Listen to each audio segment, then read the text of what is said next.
Queridos, voltamos e ainda no tópico de número 2, falando sobre o profeta, nós vamos ver aí no subtópico 2 a procedência de Ezequiel, tá bom? Professor Fábio Júnior, com toda a liberdade de nos instruir. Meus irmãos, a procedência de Ezequiel, nós já pincelamos no ponto anterior, no subtópico anterior, sobre a sua origem, né? Ele era de Jerusalém e pertencia a uma classe sacerdotal.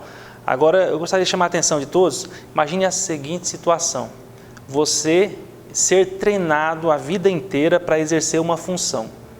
E essa função que você é treinado para exercer é uma função que a sua família, toda a sua geração recebeu do próprio Deus. Então você tem essa incumbência e desde a tenra idade os seus pais te ensinam: olha, você é de uma linhagem que você vai servir ao Senhor neste ofício. Desde pequeno, esse menino é incutido na mente dele e ele tem essa verdade reafirmada dia após dia de que é para aquilo que ele nasceu, é para aquela finalidade que ele nasceu. Então ele se prepara para isso, ele se prepara com esmero, a família se prepara ele com cuidado, com esmero, para que quando chegar o momento dele desenvolver as atividades para a qual ele nasceu, ele esteja pronto para desenvolver. Então foi assim que este jovem foi criado, foi assim que ele foi tratado e para esta finalidade específica. Mas quando chega o momento dele exercer, talvez ele já exercia parcialmente, mas digamos, quando chega o momento dele dar continuidade do exercício dessa função para a qual Deus havia separado a família dele, ele é tirado de sua terra, ele é levado cativo para uma outra terra, uma terra estranha, fica longe de familiares também, e ele que nasceu para cuidar de uma função e ter uma visão da sociedade, pelo menos a sociedade israelita, uma visão aparentemente boa, porque ele era um sacerdote. Agora ele é lançado para viver em escravidão, não só com o povo de Israel, mas escravidão também com outros povos que a Babilônia também escravizava. Então ele é lançado neste cenário. Então imagine a mente dele: eu fui treinado para servir no templo, e esse templo já também deixar de existir. Eu fui treinado para servir a um povo, levar os anseios de um povo para Deus. E este povo agora está no cativeiro. Imagine o choque que não é para uma pessoa assim. Então ele tinha algumas razões para talvez até abandonar o Deus Jeová. Razões não justificáveis, mas razões humanas. Nós não temos razão alguma para abandonar Deus. Mas numa perspectiva humana, talvez ele poderia dizer: não, Deus me tirou de lá, eu não tenho mais um compromisso, não existe o templo mais para mim servir, o povo não está lá mais no local da adoração que Deus estabeleceu, então eu vou abandonar tudo. Mas ele não, ele ouviu a voz de Deus, ele foi chamado, e por mais que ele não serviu no ofício para o qual ele foi chamado, agora ele serve ao Senhor, trazendo os oráculos divinos diante daquela situação. Então, por mais que ele não conseguiu, Ezequiel não conseguiu servir a Deus a partir da sua procedência, a partir daquilo para o qual ele foi chamado, a sua família toda foi chamada num primeiro momento, vamos dizer assim, na bonança, servir a Deus na bonança, porque se os israelitas cumprissem de forma adequada o que seria a separação para os levitas, os sacerdotes não passariam muitas dificuldades, não passariam muitas necessidades.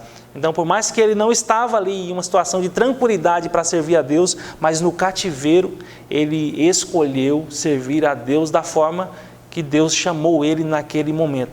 Então, eu não sei qual a situação que cada um de nós passamos, eu sei a minha, você sabe a sua, então faça uma reflexão aí. Nós devemos servir a Deus naquilo que Ele nos chamou. E o chamado pode ser um chamado lá atrás, mas eventualmente agora Deus pode chamar para fazer uma obra específica. E talvez não seja da forma que você planejou, mas o interessante é que eu e você façamos a vontade de Deus naquilo que Ele estabeleceu para o momento, para a minha e para a sua vida. Não é a melhor forma? Não é o que nós planejamos, mas é o que Deus planejou, e você pode ser um canal de bênção na vida de muitas pessoas. Ali o povo que estava cativo e ainda estava com a cerviz dura, estava ainda em desobediência a Deus, eles ouviram o oráculo de Deus. Deus entendia, Deus sabia que por mais que o povo tivesse sido levado cativo, eles ainda viveriam ali em desacordo com a vontade de Deus. Então ele levanta um profeta para orientar o povo. E este homem foi Ezequiel. Ele aceitou de bom grado esta vontade de Deus. Precisou de renúncias? Certamente. Não é porque ele estava no cativeiro que ele não precisou renunciar a algumas coisas. Questões relacionadas ao orgulho, por exemplo. Mas ele resolveu, decidiu por ouvir a voz de Deus e aceitar aquilo para o qual ele foi instituído naquele momento de dificuldade. Ezequiel vivia entre os exilados da Babilônia. Nós nunca vamos ter uma noção precisa, uma clareza precisa do que significava isso. Nós podemos fazer algumas conjecturas e imaginar que não era uma situação boa, mas a clareza precisa nós não vamos conseguir identificar. O fato é que ele decidiu ouvir a voz do grande Deus e se constituir como atalaia para um povo que não queria ouvir a mensagem de Deus.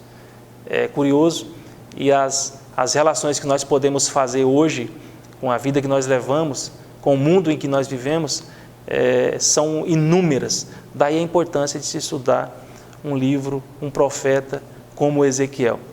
Nós não estamos aqui para levar somente aquilo que as pessoas querem ouvir.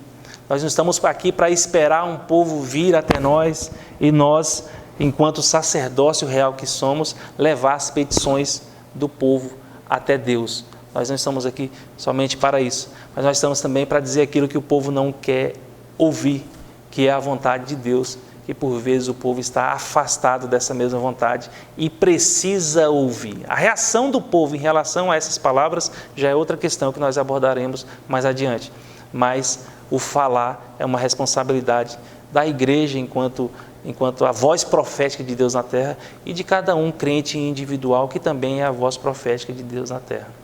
Muito bem, glória a Deus, né? Riqueza só falando sobre a vida de um personagem que tinha essa conexão e essa responsabilidade de transmitir aquilo que recebia de Deus, de compartilhar aquilo que vinha como compartilhamento com ele da parte do Senhor, é coisa extraordinária. Mas vamos caminhando para o tópico de número 3, e o tópico de número 3 vai falar sobre o atalaia, uma função extraordinária, pontual e também necessária para aquele tempo em especial, onde o perigo podia chegar a qualquer momento. E a função de atalaia era de estar ali como o olhar de todos ali, para preservar, guardar, avisar, alertar. Então, fique conosco, compartilhe com alguém, porque Deus vai usar agora o Fábio Júnior como atalaia dentro da palavra do Senhor, para abrir a tua visão em algumas áreas através desse estudo, tá bom? Professor Fábio Júnior, aí discorrendo aí sobre o atalaia. Muito bem, pastor, sobre o atalaia. Então, o atalaia, conforme o pastor já mencionou, e o comentador também já traz esta ideia, né? Atalat, de uma tradução livre, seria lugar alto, mas essencialmente o atalaia é aquele que está para avisar do perigo, é como se fosse o sentinela, é aquele que fica de guarda para observando o perigo, né? Observando o perigo, ele avisar aqueles que estão sob perigo.